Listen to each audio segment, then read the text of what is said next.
yeah, he gonna come and fight, but I'm gonna break his will. I'm gonna break him mentally, physically, and just show people why I am a great fighter. Despite what I've been to, the adversities and things like that, I always kept on the same path, and to be the undisputed welterweight champion of the world. We gonna catch him. Well, matter of fact, we already caught him. We just reeling him in right now. And July 29th, that's when we gonna get him to the bank. Spence versus Crawford. It's finally happening, you guys! Yeah!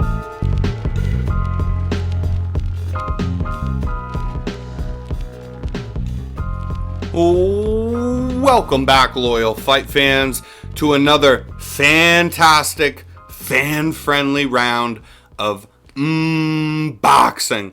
The boxing show on YouTube where we give you our take, and our take is not swayed by other people's. Our take is our own.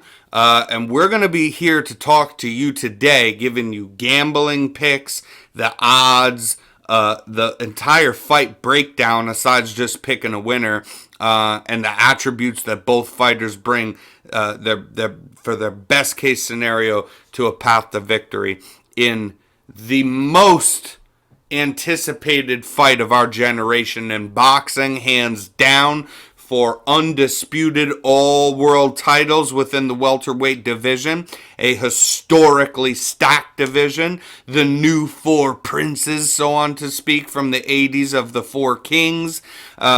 This is the fight that everybody's been asking for, and in my humble opinion, as I am an avid boxing fan, many great fights are to be made in boxing. Even if you don't know some of these people's names, many, many great fights are to come in the sport, and we have already seen a lot of great fights this year. But this fight right here, right, I don't think that you could hand pick a fight between two fighters even in or around the same weight class and make a better, more historic fight. Yes, that is including the Tyson Fury-Usyk fight.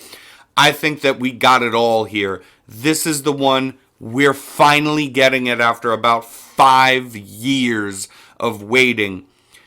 Errol Spence Jr. versus Terence Crawford. Boom. Let's get into it. Errol Spence Jr., he has one of the most prolific jabs in all of boxing. His jab output and accuracy are some of the highest in any division in boxing, point blank period. I want to start off a really cool fact for you guys to know if you have not heard this already. Errol Spence Jr. has thrown in his career more jabs than Terence Crawford has thrown punches. Errol Spence is an absolute force to be reckoned with. Walking you down when he can't cut the distance, he is jabbing your face off, and he is very accurate with it. And then he has a whole nother side of his game plan where what he always wants to do eventually is break you down. Break another man's spirit, and that only happens when he is able to work his way onto the inside and start throwing his other notorious punch, which is the body punching of Errol Spence Jr. Going down to the body quite significantly, way more than up top, especially on the inside, and then bringing one in between up top to surprise his opponents. But really the full attention is to wear on the ribs and the liver and just make it nasty, drain the stamina, drain the mental fortitude of his opponents with these body shots. He has been successful with this throughout his entire career. On the other side, we have Terence Bud Crawford, who is ranked pound for pound number 1 on most people's pound for pound lists, and for good reason. There is a bit of, he has fought very good competition, but when you compare him, this is the thing, you cannot shit on the competition that Terrence Bud Crawford has fought, as a lot of people do. The only thing and the only reason that this comes up is when you compare him to someone like Errol Spence Jr., whose resume is, quite frankly, outstanding. And a lot of the best wins that Terrence Crawford has, all of his top best wins, are against guys that Errol Spence Jr. already fought, destroyed and dismantled and injured before they got to Terrence Crawford. So that is the reason why people make the argument. And we like to be extreme in boxing, honestly. We like to take things to the extreme, especially when we're being fans of a fighter. So if you're a fan of Errol Spence Jr., and all the way through and through, or he's your favorite fighter, certainly, you have no love for Terrence Bud Crawford, and likely we're just throwing out that he's fought trash fighters and just taking it to the absolute extreme, which isn't true at all. But yeah, this is the episode for it. I want comments in here, even though they're going to be nasty. I'm ready for lots of duck emojis. I'm ready for lots of money signs, all these different things. Yeah, ducking, this guy's ducking, that guy's ducking. These guys, it's all money issues. And so it is frustrating because us as fans, myself included, have wanted to see this fight. And we want our fighters, if you're an actual boxing fan who's watched for the majority of your life and you watch every weekend, there's a growing appreciation week after week after week that will tend to happen if you keep up with the sport where you do care a little bit, man. This ain't playing with a basketball. That's for goddamn sure.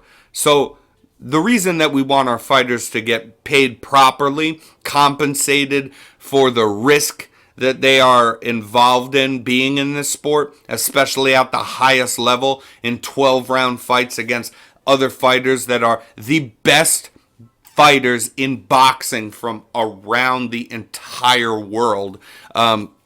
The best fighters in the world fighting the other best fighter in the world is what we want. That's what we're going to get here. So I'm going to lay out some things that I think that both fighters do well. So first off, we already touched on Errol Spence Jr. Absolutely outrageous with the jab. His percentage, his scoring, his accuracy with that jab, and the amount of times that he throws the jab out there so that he is not being inactive even before he can get on the inside is phenomenal. It's worked for him through his entire career. Both these guys are undefeated, and that's for a very good reason.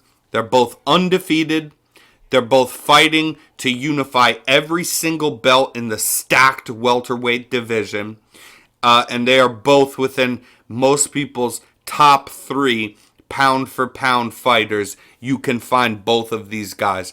I do believe that whoever wins this fight doesn't just become unified welterweight champion, which is a big deal enough, but the other guy will lose their O, which is always exciting for boxing fans. Whose O is going to go?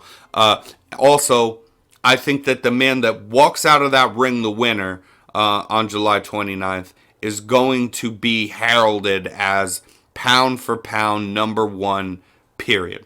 Crawford's kind of already there, not on everyone's list, but he's way up there on everybody's, and he's #1 on most people's lists.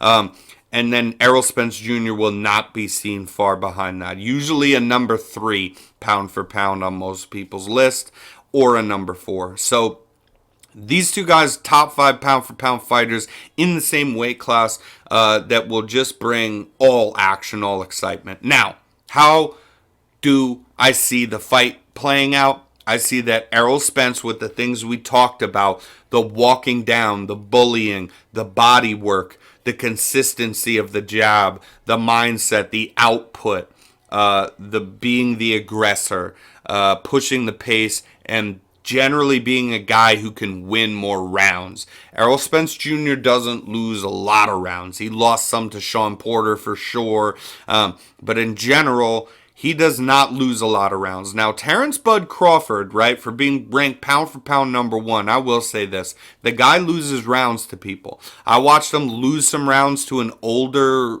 Kell Brook before he viciously, stopped him.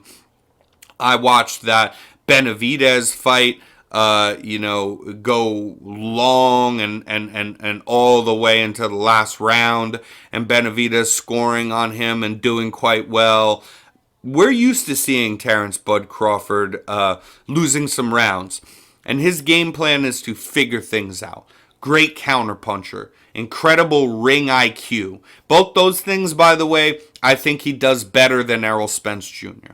I think that he does have better boxing IQ and can make adjustments on the fly a lot better, like willing to switch the game plan instantly and see little things and, I can counter this, a lot better than Errol Spence Jr. is, who's kind of a stubborn guy who believes in his game plan and uses the same one every time. I also think that Terrence Bud Crawford, with the switch hitter aspect, southpaw to orthodox and switching it up, is confusing. And though he'll lose some rounds because he's not as active with the punching, he seeks out the beautiful counterpunch. And so even if he's in an orthodox stance and he sees that I can probably switch it and to southpaw and sneak in this perfectly timed counterpunch while the guy's throwing, because he's throwing the same combination at me, that has never failed him. He is great at that. That is what makes him in the pantheon of greats. Those things. Now, he has great athleticism, but man, so does Errol Spence Jr. I mean, both these guys are built to last as well. So we have seen both these men hurt before, but not drop. They didn't call the Velasquez Mean Machine that looked like he dropped Crawford. I don't believe they actually called that a drop. But either way, these men don't get dropped.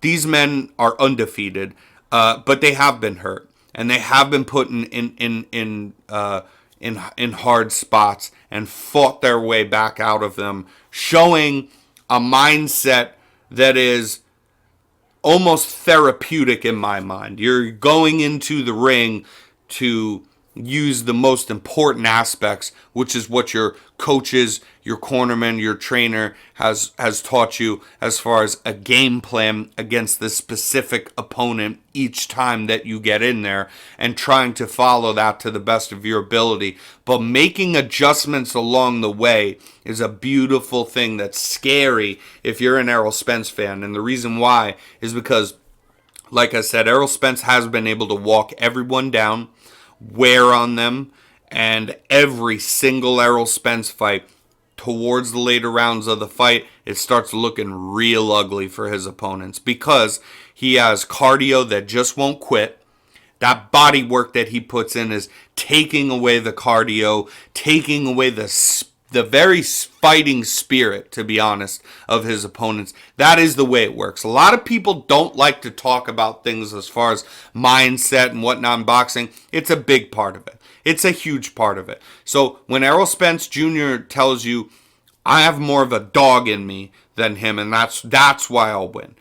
Terrence Bud Crawford's a great fighter, but I have more dog in me. I'm not saying that I'm jumping on board with believing that, but I believe that he believes that.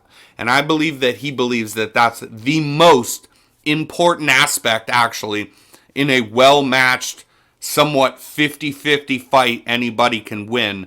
Who has more dog in them if I make this fight ugly? And if I come out surprising and aggressive and I don't quit, you do not see my cardio fall off in the 7th, 8th, 9th round of this fight. I am still putting that same pressure on you. Will I break you? I think that's very important as far as this fight's concerned. A lot of people say this stuff, and usually in boxing, you get somebody who's able to move real well, better resume, better caliber boxer, just all around huge favorite.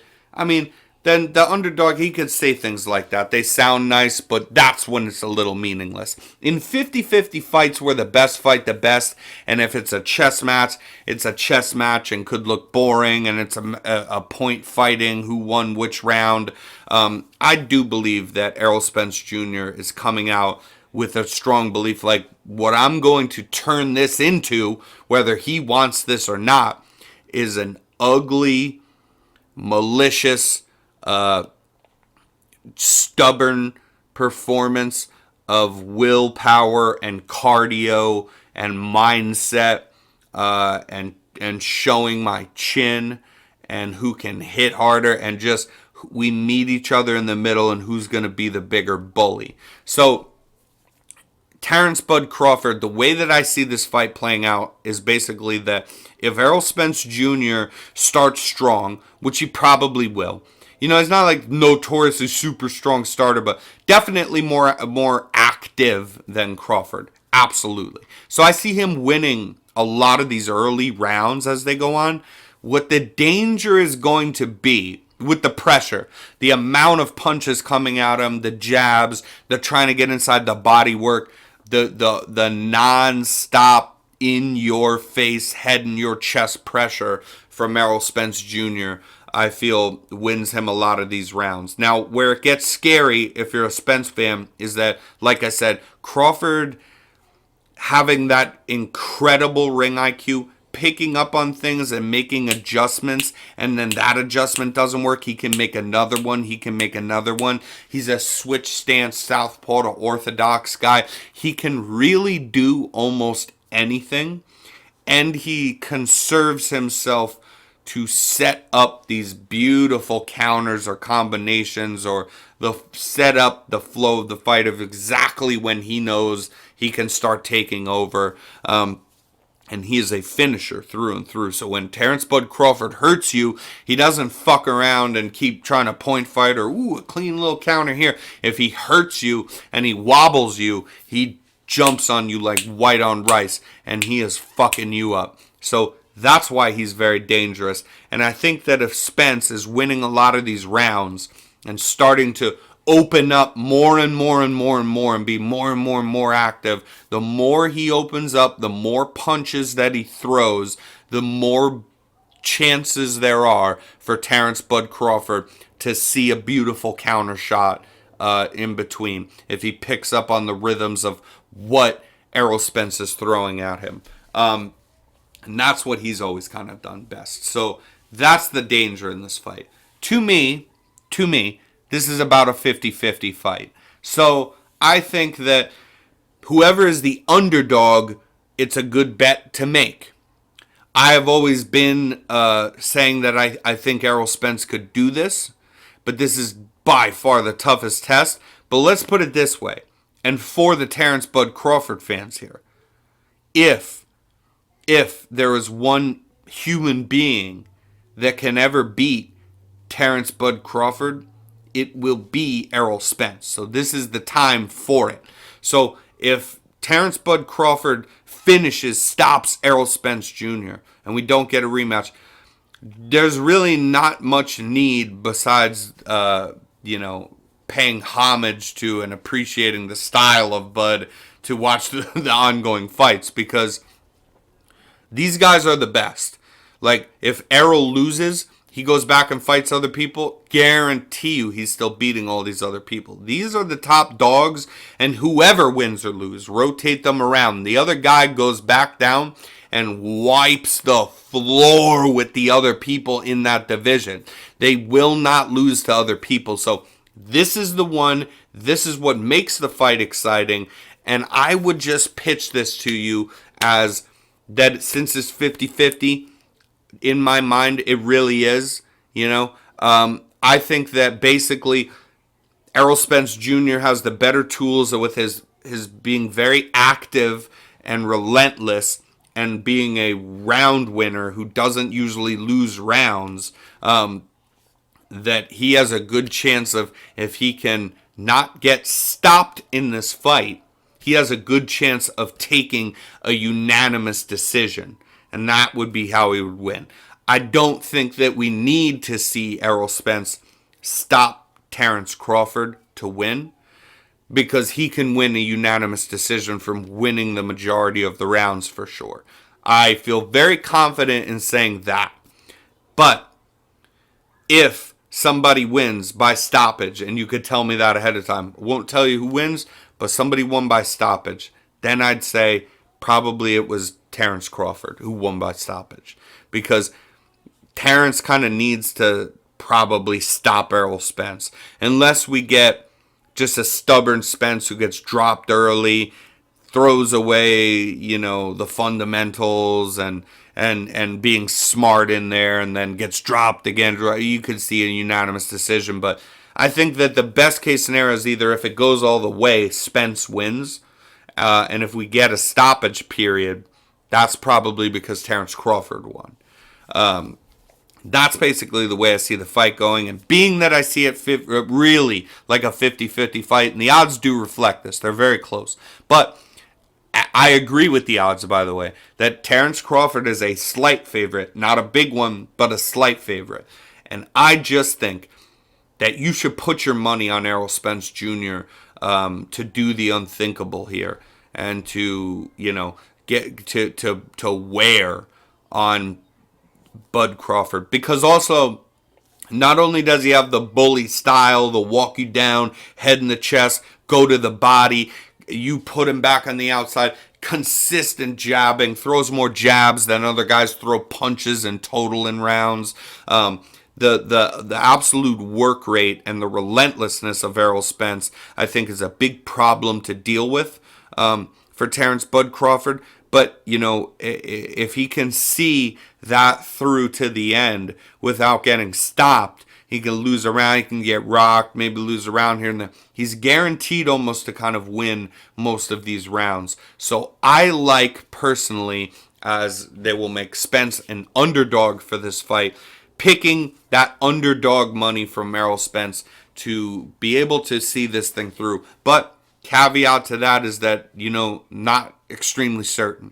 That is what makes this a fantastic boxing fight. The one that we've all waited for.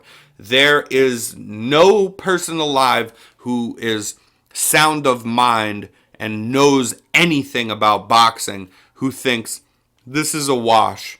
Oh, people are excited. I'm going to act cooler. I already know what's going to happen. That's bullshit. There's only people like me who are being honest and saying this is why we watch the fight, because this is as good as it gets, the best versus the best. You do not know what's going to happen. And then you get a bunch of cucks who, instead of having sex with women, they actually tend to sit back in the corner and like to watch other people have sex. So those people act as if they know some things, and they do it every week, and then they're wrong, and then they're wrong, and then they get one right, and then they pop up, and they go, yeah, because I always knew this, but you've gotten like your last 3 wrong. So I have a pretty good gambling record. The picks that I give you on here, I did lose that last one where I told you guys to bet on Josh Taylor to win the fight against, Teofimo Lopez, but Lopez looked phenomenal, and Josh Taylor looked a lot lesser of himself. And we did say that in the episode as well, that it would depend on who's more like their old self. That's the thing. So, did lose that one, but I have a very good gambling pick here. So this one I'm giving you is not highly confident, but it's just saying that I am confident that this fight is competitive. This fight is very competitive. This is as competitive as a boxing fight could ever be.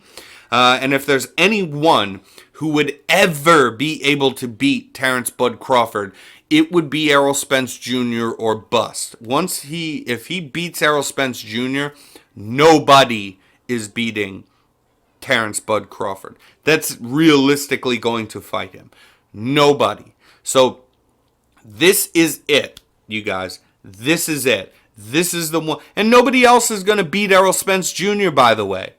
That's what makes this fight so great. But as the underdog money, I like an Errol Spence straight up pick to win. Because I do think that it's 50-50. So just as much as Terrence could win, I think Errol Spence has a chance here.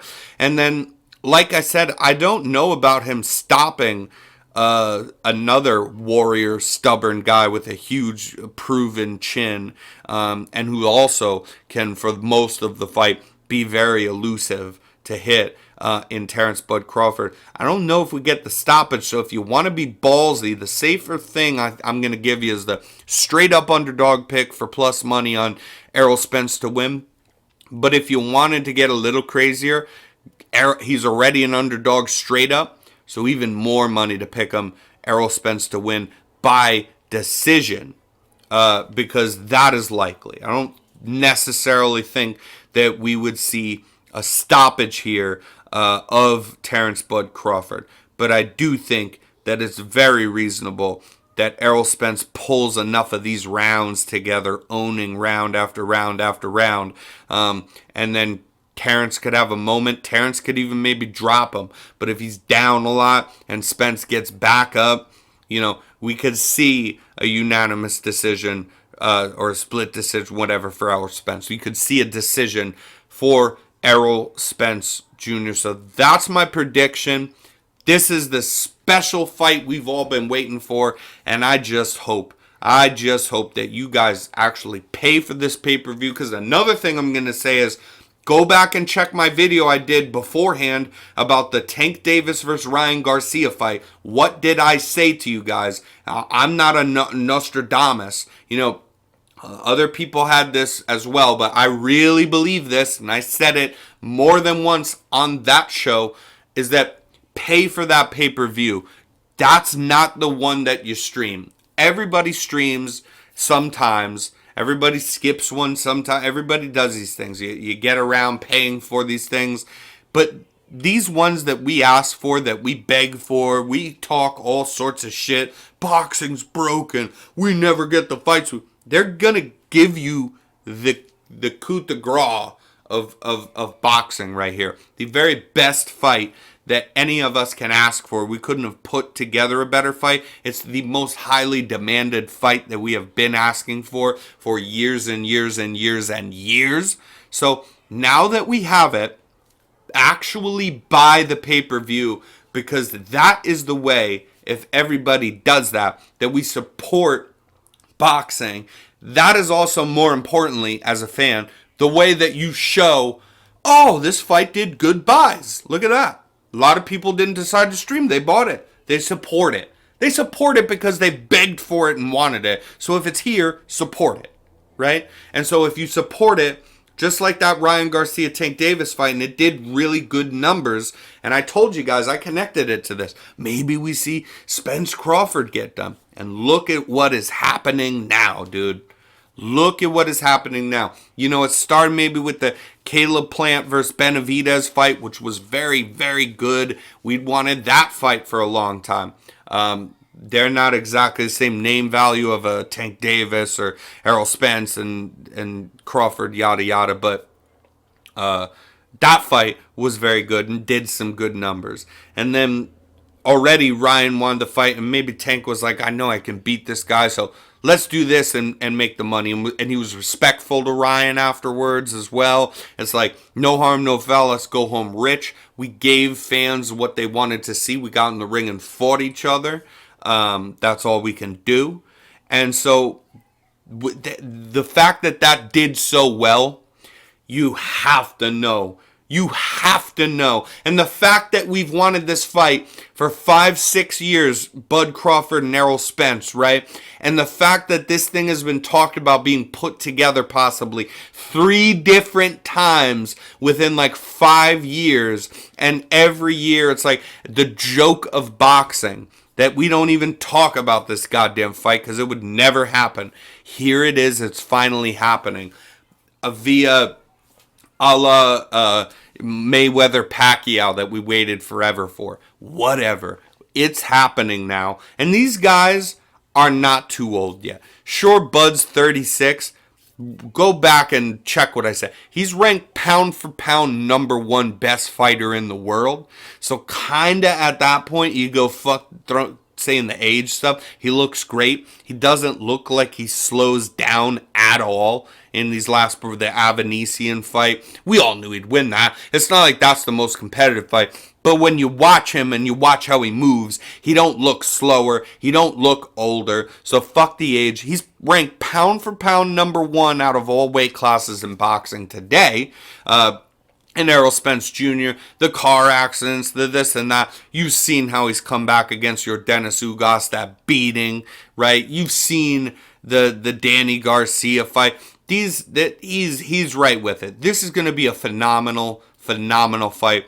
I'm probably going to put straight up money on the underdog Errol Spence to win because I've always been a big believer. And you know what? This fight has grown so much animosity towards the fans. So I'm very disappointed. Very disappointed if you guys have watched this video through and not flooded the comments down below with duck emojis.